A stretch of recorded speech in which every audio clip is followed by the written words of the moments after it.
Retrouvez des parcours de traders et boursicoteurs inspirants dans Smart Traders avec IG, spécialiste de l'investissement depuis 1974.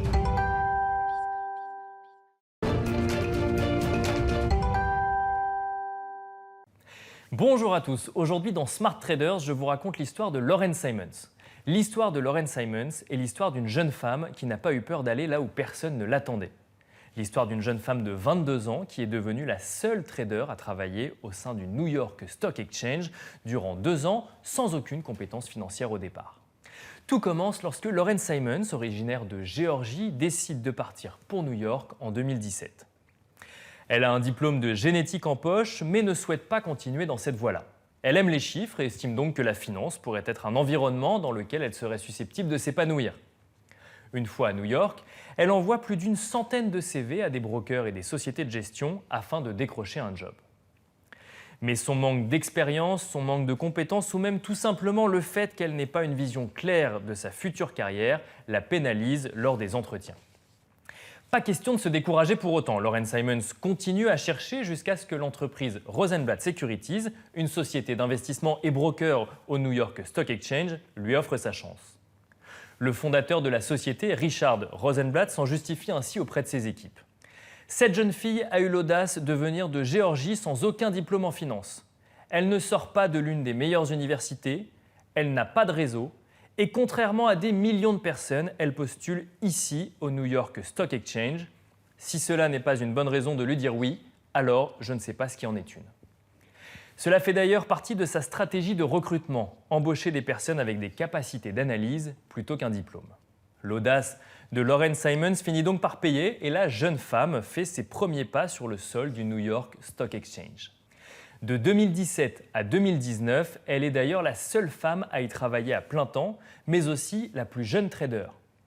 Elle est également la deuxième afro-américaine à y travailler en 226 ans d'existence de la place de marché. En faisant fi des conventions du secteur, la jeune femme a réalisé un exploit, travailler dans un endroit normalement réservé aux hommes blancs surdiplômés.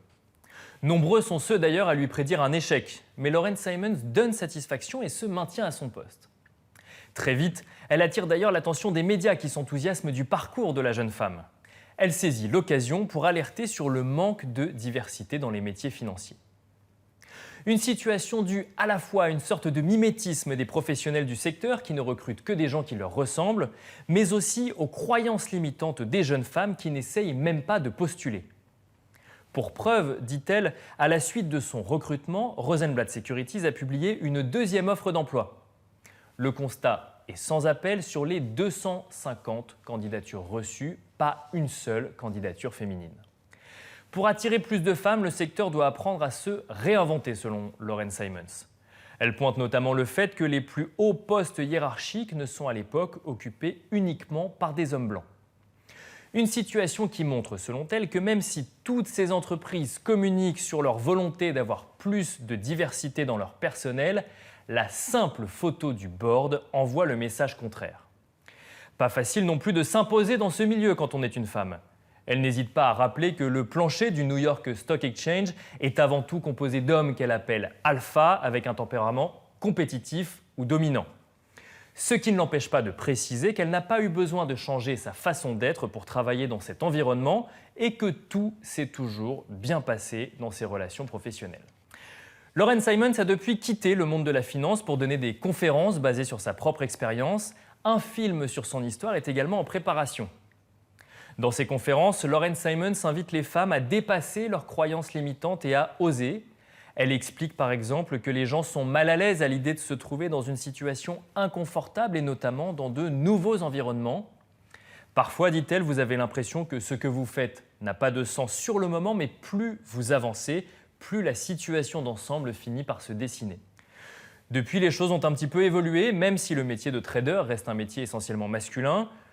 Le New York Stock Exchange, par exemple, est actuellement dirigé pour la première fois depuis sa création par une femme, Stacey Cunningham, qui a pris ses fonctions en 2018.